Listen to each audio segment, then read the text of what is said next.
Hello guys, magandang gabi. So for update lang ano. So nandito kami ngayon sa Molino Tres. And then ayan si Arwan. Medyo bumigay yung kanyang gilid. Ayaw ko bumuka ng ating clutch.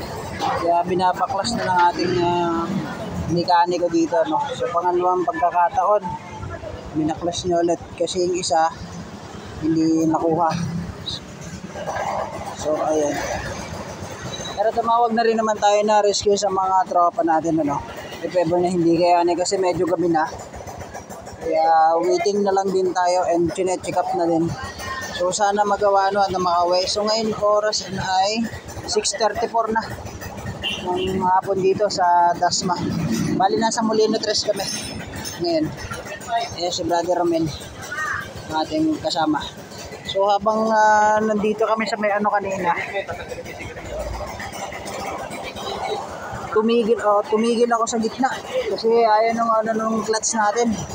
Ayaw na gumana. Bigla tayo tumigil sa gitna. So ayan, ginagawa na natin mekaniko.